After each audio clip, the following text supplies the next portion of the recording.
Орта мектепті бітіріп, мен де арман қуып қалаға оқуға келдім. Жоғарғы оқу орнына түсіп кеткендегі қуанышымда шек болмады. Қатты қуандым.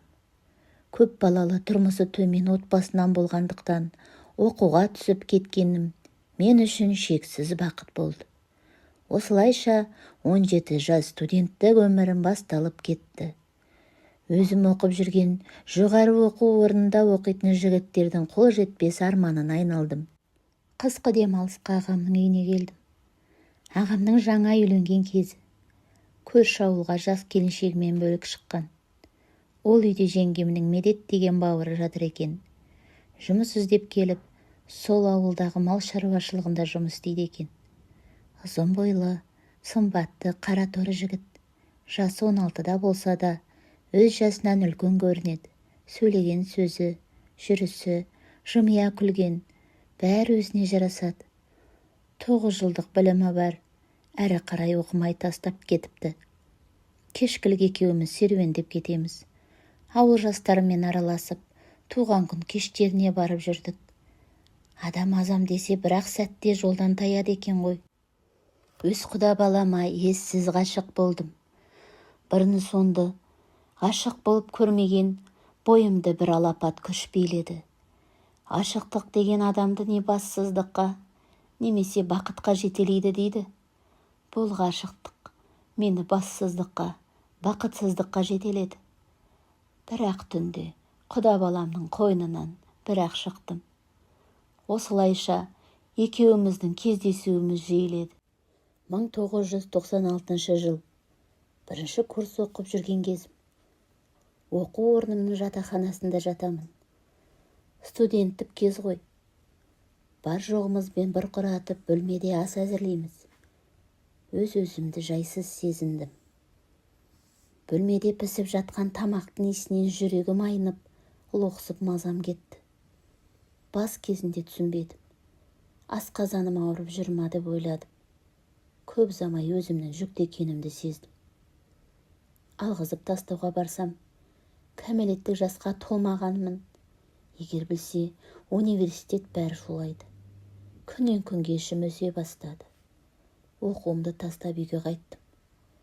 Үй ішіне ауырып келдім деп, сол бет оқуыма барған жоқпын. Аяғымның ауыр екенін естігеннен Медет менен қаша бастады. Екеуміз де кәмелеттік жасқа толмаған жаспыз. Не істерімізді білмедік. Қорыққанымыздан ешкімге тіс жарып айтқан жоқпыз. Күндер өте берді. Ішім шертиіп шығып келеді. Үй ішінде ылғи кең футболкалар киіп жүретінмін. Ішімді күндіз байлап аламын. Өзімнен 4 жасқа үлкен әпкем тұрмыстан бір қызбен ажырасып қайтып келген. Ол да құда балам Медеттің ағасынан жүкті болып, әне-міне туайын деп жүр. Екеуі қосылып қарама-қарсы құда болдық. Әпкем екеуіміз осы өмірде басқа жігіт таппағандай, ағамның әйелінің, жеңгемнің, ағасы мен бауырынан аяғымыз ауыр болды. Әпкем босанып, перзентханадан сәбиін шығарып алды. Үйде шілдехана болып жатқан. Сол күні кешкілік менің толғағым басталды. Үйде толған қонақтар толғақ қысып барады. Не істерімді білмедім. Еріксіз әпкеме айттым. Әпкемнің есі жықты. Әпкем барып Медетті шақырып алды. Мені қораға келіп, көрпенің үстіне жатқызды. Безгек қақ біресе тұрам, біресе домалаймын. Айқайлайын десем, үйдегінің бәрі естіп қояды. Даусымды шығармауға тырысып тістеніп жатырмын. Босанатын уақыт та келді. Әпкем мені босандыруға кірісті. Медет біреу келіп қалмасын деп, қораның алдында байқап жүр. Шекесі торсықтай ұл бала тудым. Бала ыңғайлап жылап өмірге келді. Әпкем баланың аузын басып, қазір біреулер естіп қояды. Баланы сол жерде бір қабат шүберекпен орап, Медеттің қолына берді. Ешкім көріп қоймасын, мына баланың көзін құрт, деді. Қарашаның қақаған қара суық еді. Медет баланы алып, үйдің ауласынан шығып кетті. Біраздан соң Медет келді. Қолында бала жоқ. баланы келесі көшедегі бір үйдің қақпасының алдына жерге тастап кеткенін айтты.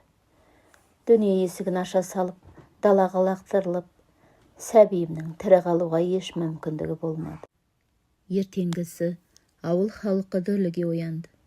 Жаман хабар бүкіл ауылға тез тарады. Біреу жаңа туған баласын далаға тастап кетіпті. Бала сіресіп қатып өліп қалыпты. Полиция жедел түрде іздестіру жұмысын жүргізді. Үйлерді аралап, қыз келіншектерден сұрақ жауап алынды. Анама бүйрегім ауырып жатыр деп жатқанмын. Полициялар біздің үйге де келді. Анамды сұрақ жауаптың үстіне алды.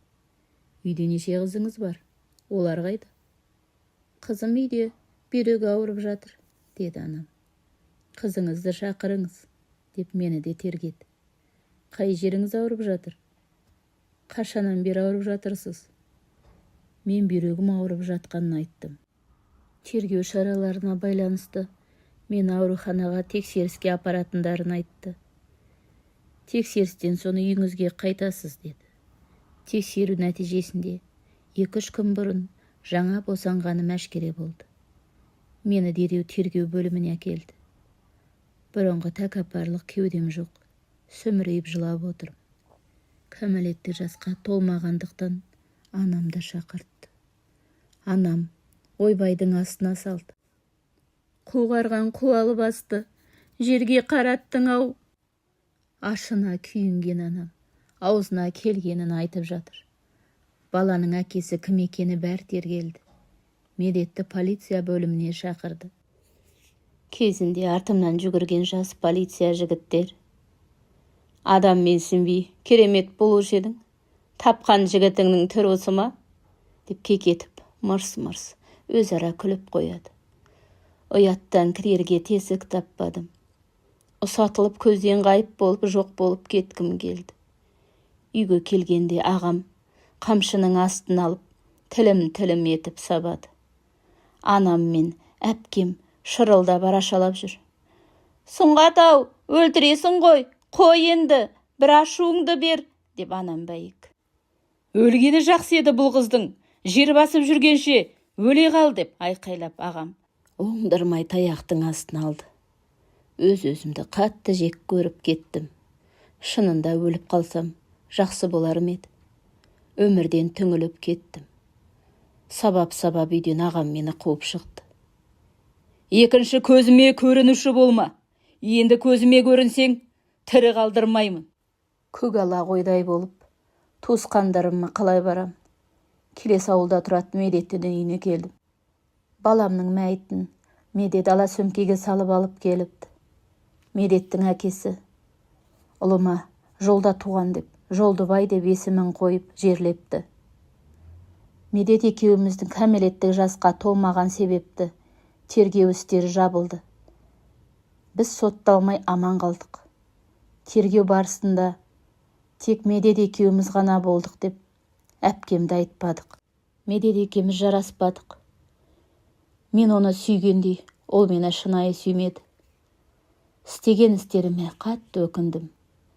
Жас өмірімді өз қолыммен қор еттім. Талқандадым. 3 айдан кейін мен ол үйден кетуге бел будым. Өзім оқыған қалаға келіп, базарға жұмысқа тұрдым. Базарда Магадан қыздармен танысып, Магадан болып күн көрдім. Ұрлық жасап, ұсталынып, талай таяқта жедім. Полицияға да ұсталып, әзер құтылдым. Сөйтіп жүргенде сауда жасайтын Шымқалалық өзімнен үлкен жігітке тұрмысқа шықтым. Қазір 5 баламыз бар. Үлкенім 21 жаста. Жастық шағымда жасаған қателіктерім жанымды жегідей жейді. Туа сала өлімге қиған сәбиімді өмірімнің әр мезетінде езіле еске аламын. Күйеуім бұл құпиямды білмейді. Күйеуіме күн көру үшін тұрмысқа шықтым.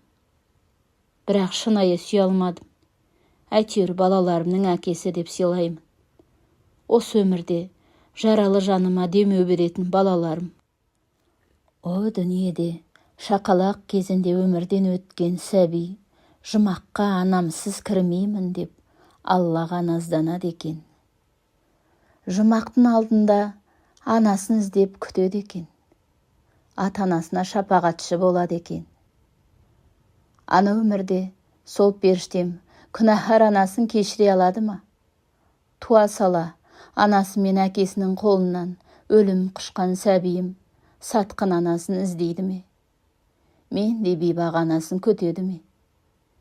Адасқан анаңды кешірші, ақ періштем.